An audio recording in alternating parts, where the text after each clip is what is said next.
Stop right there. Before you scroll away, let me ask you something that will change how you see the world forever. Do you think being good keeps you safe? Do you believe that kindness protects you? That generosity builds loyalty?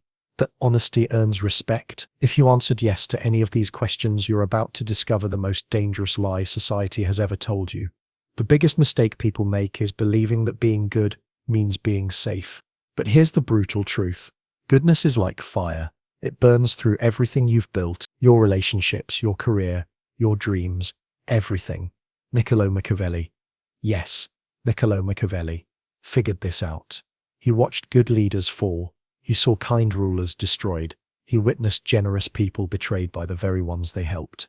And he wrote it all down. Today, I'm going to share his hidden truth with you. The shocking cost of goodness that nobody talks about. In the next few minutes, you're going to learn why your goodness is actually making you weak. Why people don't respect your kindness. They exploit it. And most importantly, how to transform goodness from your greatest weakness into your most powerful weapon. But first, let me be clear about something. I'm not telling you to become evil. I'm not asking you to hurt people. What I'm showing you is how to be good strategically, not blindly. Because the reality is, in a world full of wolves, being a sheep gets you eaten alive. Now I want you to drop this affirmation in the comments. I choose strategic goodness. From today, everything changes. You will no longer use goodness blindly. You will use it strategic. In this video, we'll uncover why goodness doesn't always protect you. In fact, it often destroys you, and we'll see exactly how to transform it into a source of real power. Let's start with the first shocking truth. Number 1, goodness as exposure. Think about the kindest person you know. Now think about this. Are they truly respected, or are they the person everyone calls when they need something? But truth is, being good makes you vulnerable, not secure. When you're consistently kind, people start seeing you as predictable. They know you won't fight back. They know you won't say no. They know they can push you around because you're too nice to do anything about it. You become the office doormat, the friend who always pays for dinner, the family member who always says yes to helping even when it hurts you. Let me tell you about the person. He was the best team manager I ever met. He always helped his team, always covered for them, always put their needs first. Guess what happened? They promoted someone else over him. Why? Because nice people don't look like leaders. They look like servants. People don't respect your goodness. They exploit it. Think about it. When someone is always available to help, their help becomes worthless. When someone never sets boundaries, people will keep crossing them. When someone never shows teeth, people assume they don't have any. Your goodness becomes your weakness because it signals to the world that you can be taken advantage of. Machiavelli once said, "The lion cannot protect himself from traps, and the fox cannot defend himself from wolves." One must therefore be a fox to recognize traps and a lion to frighten wolves. You've been trying to survive as a sheep in a world full of wolves, and that's exactly why you keep getting hurt. Drop this affirmation in the comments. I protect my energy. Number 2, the generosity trap. Here's something that will blow your mind. The more you give to people, the less they appreciate it. I know that sounds backwards, but hear me out. Generosity creates short-term applause. People clap for you. They say nice things. They tell everyone how wonderful you are. It feels amazing, right? But over time, something twisted happens. Your generosity breeds dependency, entitlement, and eventually resentment. Let me explain why. When you help someone once, they're grateful. When you help them twice, they're thankful. But when you help them 10 times, they start expecting it. Your exceptional kindness becomes their normal. If you ever stop helping, they don't remember the 9 times you said yes. They remember the 1 time you said no. Suddenly, you're the selfish one. You're the bad guy. Think about parents who always give their kids everything they want. The first few times the children are excited and thankful, but soon those gifts become expected. The new phone isn't special anymore. It's just what mom and dad do. And if the parents ever say no to buying something, the kids get angry and call them unfair. The same thing happens in friendships. You always pick up the check at dinner. You always drive everyone around. You always help people move. At first they appreciate it, but eventually they stop saying thank you. They just assume you'll handle it.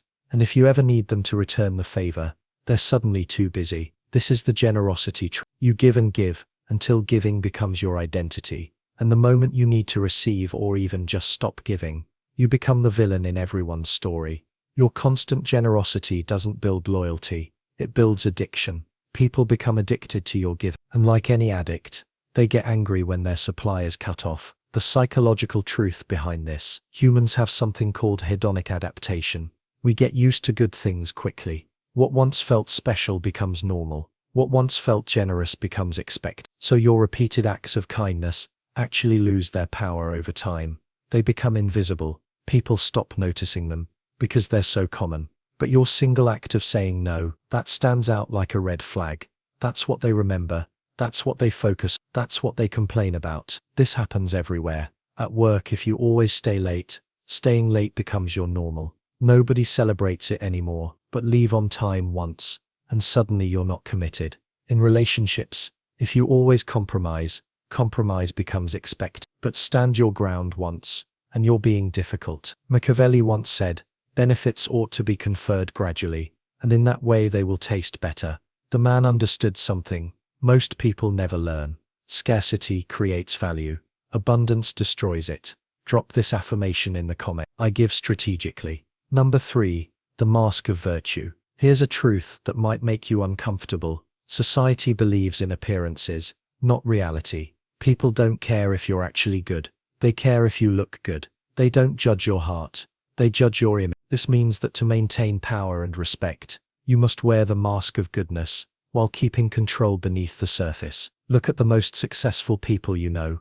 Do you think they got there by being genuinely nice to everyone? No, they got there by being smart about when, how, and to whom they show their goodness. They smile in public and make hard decisions in private. They show mercy when it serves them, and show strength when it's needed. They understand that the appearance of virtue is more powerful than virtue itself. This isn't about being fake. This is about being strategic. Think about it like this. A doctor might need to cut you open to save your life. Is the doctor being cruel? Not. The doctor is doing what needs to be done, even if it causes temporary pain. Real leaders understand that sometimes being truly good means looking temporarily bad. Sometimes helping someone means saying no to them. Sometimes protecting your team means making unpopular decisions. The mask of virtue isn't about deception. It's about timing. It's about knowing when to show your soft side and when to show your steel. Most people get this backwards. They show their weakness to enemies and their strength to friends. Smart people do the opposite. Machiavelli once said,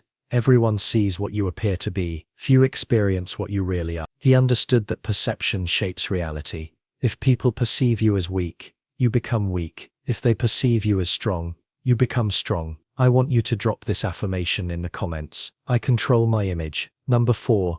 The economics of power. Every single thing you do has a cost. Every favor you grant, every time you say yes when you want to say no, every moment you spend helping others instead of building yourself. Most good people never think about this. They give and give until they have nothing left. Then they wonder why they feel exhausted, resentful, and taken advantage of. Here's what you need to understand. Your time, energy, and resources are finite. When you spend them on others, you have less for yourself. This isn't selfish to acknowledge. It's mathematical. Unlimited kindness drains your strength. And when you're drained, you can't help anyone, including yourself. Think about airplane safety instructions. They tell you to put your oxygen mask on first, then help others. Why? Because if you pass out trying to help someone else first, now 2 people need rescuing instead of 1. Life works the same way. If you exhaust yourself helping others, you become someone who needs help. Now you're a burden instead of an asset. Smart people understand that to survive and thrive, resources and energy must be guarded carefully. This doesn't make you mean. It makes you sustainable. I learned this lesson the hard way. For years I said yes to everyone. Every request, every favor, every quick question that turned into hours of work. I thought I was being good, but you know what happened? I started resenting people. I felt angry and bitter. My own project suffered. My own dreams got delayed. And ironically, I became less able to help the people who truly needed it. That's when I realized something crucial. Saying yes to everyone means saying no to yourself. And when you abandon yourself, you eventually abandon everyone else too. The most generous people in history weren't the ones who said yes to everything. They were the ones who said no to most things, so they could say yes to the right things in a big way. Machiavelli once said, "He who wishes to be obeyed must know how to command. You cannot command others if you cannot command your own time, energy and resources. You cannot lead others if you cannot lead yourself. Now I want you to drop this affirmation in the comments. I protect my resources. Number 5. Strategic use of virtue. I'm not telling you to become heartless. I'm not saying mercy, honesty and generosity should be thrown away. What I'm saying is this: these virtues must be used like weapons, precisely at the right time for maximum effect. A sword sitting on a shelf doesn't protect anyone, but a sword in the hands of a skilled warrior at the right moment can save a kingdom. Your goodness should work the same way. When you help someone, it should be intentional. When you show mercy, it should be strategic. When you're generous, it should create the outcome you want. Let me give you an example. Instead of helping everyone a little bit, help the right people a lot. Instead of being nice to everyone, be exceptionally kind to those who matter. Instead of saying yes to everything, say yes powerfully to the things that align with your goal. This approach does 3 things. First, your help becomes more valuable because it's scarce. Second, you actually create bigger positive impacts because you're focused. Third, people respect you more because you're selective. Think about the most respected leaders in history. Martin Luther King Jr. wasn't gentle with injustice. He confronted it powerfully. Mother Teresa didn't help everyone in the world. She focused intensely on the poorest of the poor. They were all good people, but they were strategically good. They used their virtue as a tool to create change, not as a way to be liked by everyone. How you do this in real life. Before you say yes to any request, ask yourself 3 questions. Does this align with my values and goals? Can I do this without depleting myself? Will this person appreciate and respect what I'm doing? If the answer to any of these is no, you don't just say no. You say no kindly, but firmly. When you do say yes, you do it fully. You give your best effort. You create real value. You make a meaningful difference. This way, your yeses matter. Your help is remembered. Your generosity creates loyalty instead of entitlement. Machiavelli once said, "The promise given was a necessity of the past. The word broken is a necessity of the present." What he meant is this: sometimes keeping your word to one person means breaking your word to another. Sometimes being good to your family means being firm with your co-workers. Sometimes protecting your dreams means disappointing people who want to use your time. Strategic virtue isn't about being selfish, it's about being effective. Drop this affirmation in the comment. I choose effective kindness. Number 6. The illusion of gratitude. Here's something that will change how you see human nature forever. Gratitude is temporary. I know this might hurt to hear, but it's true. The favors you do for people, the help you provide, the sacrifices you make, they have an expiration date in people's memories. Repeated favors stop feeling like gifts and turn into obligations. What starts as "thank you so much" becomes "you should do this" becomes "why didn't you do this?" You help your neighbor move. They're incredibly grateful. You help them move again 6 months later, still thankful, but less excited. You help them a 3rd time. Now they just expect it. The 4th time they need to move, they don't even ask. They just assume you'll help. And if you can't, suddenly you're the bad guy. This is human psychology. We adapt to good treatment. We take it for granted. We start seeing exceptional kindness as normal treatment. In the end, people remember the advantage they got from you, not the kindness you showed. This pattern repeats everywhere in relationships, workplaces, friendships, and families. The person who always says yes becomes the person everyone expects to say yes. The reliable helper becomes the automatic choice for every problem. And when that person finally sets a boundary or says no, they're treated as if they've betrayed everyone's trust. The more consistently kind you are, the less your kindness is valued. The more available you make yourself, the less special your availability becomes. The more you give without asking for anything in return, the more people assume your giving comes without cost to you. This is the illusion of gratitude. We think that doing more good things will make people more grateful, but actually it makes them less grateful, because they expect more good things. The people who appreciate you most are often the people you help least frequently. The people who take you for granted are usually the people you help most often. This doesn't mean people are evil. It means people are human, and humans naturally adjust their expectations based on their experiences. Understanding this psychological reality doesn't mean you should stop being kind or helpful. It means you should be strategic about it. Set boundaries. Make your help conditional sometimes. Let people experience what it's like when you're not there to solve their problems. Machiavelli once said, "Men judge generally more by the eye than by the hand, for everyone can see and few can feel." People see what you're doing now more clearly than they remember what you did before. Your past kindness becomes invisible. Your current actions are what they judge you by. Drop this affirmation in the comments. I create lasting impact. Number 7.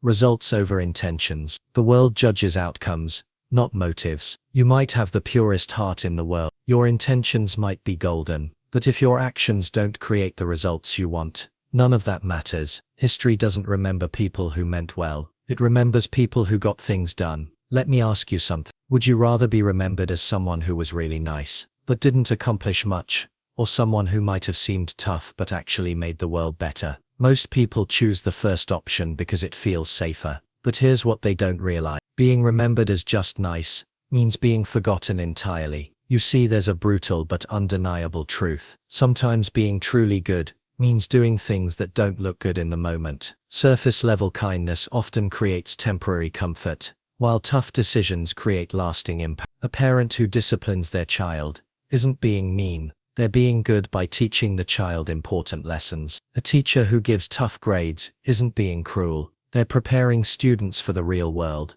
A boss who sets high standards isn't being unreasonable. They're helping their team grow stronger. Real goodness is about results, not appearances. It's about creating positive outcomes, not just positive feelings. This is where most good people go wrong. They focus on being liked instead of being effective. They choose comfort over growth. They pick temporary peace over lasting positive change. But here's the truth. If you're not getting the results you want from your goodness, you're not being good enough. You're being nice, which is different. Nice people avoid conflict. Good people resolve conflict. Nice people tell people what they want to hear. Good people tell people what they need to hear. Nice people maintain the status quo. Good people create positive change. The world is full of nice people who accomplish nothing. What the world needs more of is good people who get results. Machiavelli once said, "The end justifies the means." Now, this doesn't mean you should do evil things to achieve good outcomes. What it really means is that your good intentions don't matter if they don't create good results. People don't live inside your heart. They live with the consequences of your actions. So remember this. Real goodness requires courage. It requires you to prioritize outcomes over appearances. It requires you to stop asking, "Will they like me?" and start asking, "Will this actually make things better?" At the end of the day, people won't remember your intentions. They'll remember what you built, what you changed, and what you left behind. Drop this affirmation in the comments. I focus on outcomes. Number 8. Legacy and survival. Let's talk about what really matters, how you'll be remembered, and what you'll leave behind. History doesn't honor the merely good. It honors those who survived, endured, and turned their outcomes into greatness. Think about this for a moment. Can you name 5 nice people from history? Probably not. But you can probably name 5 people who created lasting change, even if they weren't always pleasant to deal with. Steve Jobs wasn't known for being nice. He was demanding, perfectionist, and often difficult, but he created products that changed how billions of people live. I'm not saying you should be mean to people. What I'm saying is that being remembered for making a difference is better than being forgotten for being agreeable. Here's what most people don't understand about legacy. You can't leave a positive mark on the world if you don't survive long enough to make one. And survival in business, in relationships, in life requires more than just being good. It requires being smart, strategic, and sometimes tough. The kindest people in the world can't help anyone if they get crushed by those who take advantage of them. The most generous people can't give anything if they give everything away too early. The most honest people can't speak truth if they get silenced by those who prefer lies. You have to survive first. Then you can thrive. Then you can create the legacy you want. This means protecting yourself so you can protect others. Building yourself up so you can lift others up. Getting strong so you can help the weak. It's not selfish. It's strategic. It's not cruel. It's careful. It's not about abandoning goodness. It's about preserving it so it can actually make a difference. Look at the people who create lasting positive change in the world. They're not pushovers. They're not people pleasers. They're not afraid to say no, set boundaries, and make hard decisions. They understand that being good isn't about being weak. It's about being powerful enough to choose goodness when it matters most. Machiavelli once said, It is better to be feared than loved, if you cannot be both. What he really meant is this: respect matters more than affection. Impact matters more than popularity. Results matter more than feelings. You don't have to choose between being good and being strong. You can be both. You should be both. But if you have to choose strength first, because strength gives you the power to be good when it counts. Weakness just makes you a victim, even with the best intentions. We've covered a lot of ground today, but let me leave you with the most important lesson of all. Goodness without strategy is the most dangerous trap you can fall into. It makes you vulnerable to those who would exploit you. It drains your resources until you have nothing left to give. It creates expectations you can't sustain, and ultimately it prevents you from creating the positive impact you really want to make. But goodness with strategy, that becomes a weapon of survival and influence. It becomes a tool for creating real change. It becomes the foundation for a life and legacy that actually matters. You now know the shocking cost of blind goodness. You understand why generosity can trap you, why gratitude fades, and why good intentions without good results are worth. More importantly, you know how to transform your goodness from a weakness into a strength, how to be kind strategically, how to help effectively, how to create outcomes that matter. Before you leave this video, I want you to make a decision. Are you going to keep being good in the old way blindly without boundaries until it destroys you? Or are you going to start being good in the new way strategically, effectively, powerfully? So here's the real question, and this is what will determine your future. Will you let goodness weaken you, or will you master it and turn it into power?